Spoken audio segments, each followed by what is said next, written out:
कि भारत फिर से विश्व गुरु बने जा रहा है। लगभग आउटर पर खड़ा है। आउटर।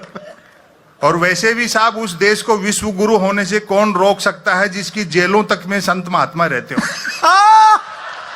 जिंदाबाद। हाँ,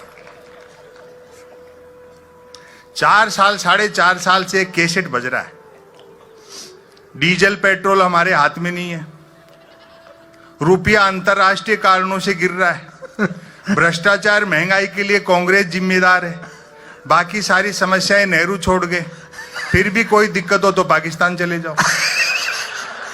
बहुत। फिर भी कोई दिक्कत हो तो मूर्तियां आकाश सूर्य प्रजातंत्र पहले से लग रहा है। हाय हाय हाय हाय, क्या बढ़िया लाइन है, वाह। मुझे तो अभी एक सज्जन कह रहे थे कि साहब विश्व की सबसे ऊंची मूर्ति लग चुकी है, आप भी थोड़े पॉपुलर हो गए, किसी चौराहे पे आपकी भी एक आध खड़ी कर दें, लाख रुपए का खर्चा है। मैं कहा तू 50,000 दे, मैं खुद ही खड़ा हो जाऊं।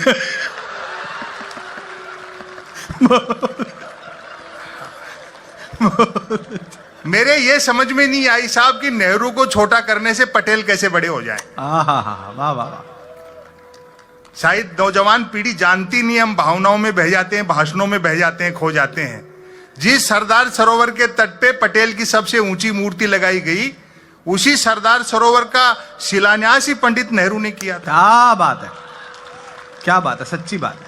मिथकों के नाम पर महापुरुषों के नाम पे लड़ाया जाता है। बीजेपी के एक बड़े नेता ने कह दिया कि बापू का आजादी के आंदोलन में कोई योगदान नहीं रहा।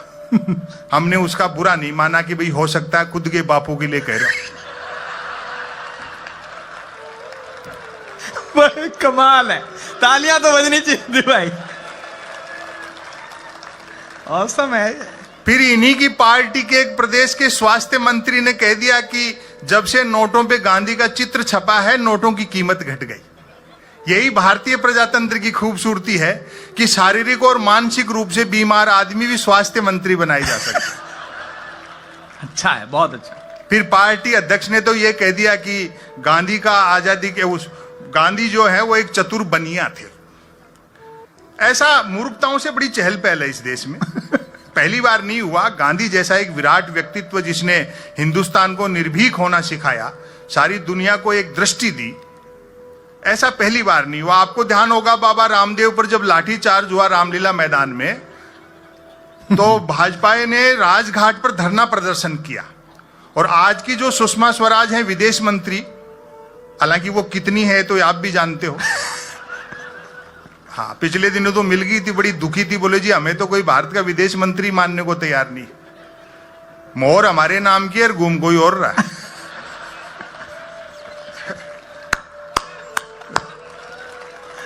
मैंने कहा सुषमा जी दुखी मत हो, दुनिया मान जाएगी, आप ही भारत की विदेश मंत्री हो, बस इतना सा कर लो। दिल्ली में आपको जो बंगला है जिसके बाहर नेम प्लेट लगी है सुषमा स्वराज विदेश मंत्री भारत सरकार, नीचे ब्रैकेट में लिखवा लो मैं ही हूं। तो आपको ध्यान होगा राजघाट पर भाजपा ने धरना प्रदर्शन किया तो सुषमा स्वराज जी ने उसमें डांस किया और व्यंग पर आपकी तालियां उठे। बहुत अच्छा आप सुन रहे हो, तबीयत प्रसन्न हो गई। सुषमा स्वराज का राजघाट पर डांस देखकर मेरे ख्याल गांधी जी ने भी सिर पीट लिया होगा कि यार मैंने अंग्रेजों से लड़ाई स्वराज के लिए लड़ी थी, सुषमा स्वराज के लिए लड़ी थी। अच्छा, अभी 3 स्टेट में जैसा बताया बीजेपी हार गई, तो भक्तों ने हर चैनल बदल बदल के देखा, कहीं तो जीत रहे। उनको तसल्ली नहीं हो रही थी।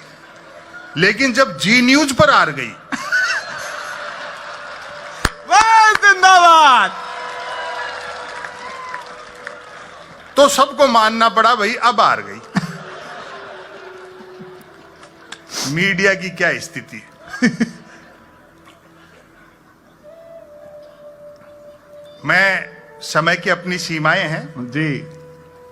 कुमार विश्वास को आपको सुनना है। हाँ, मुझे मालूम है अब तो मेरे से वो वाजपेयी भी कह रहे हैं आप तो बोलो।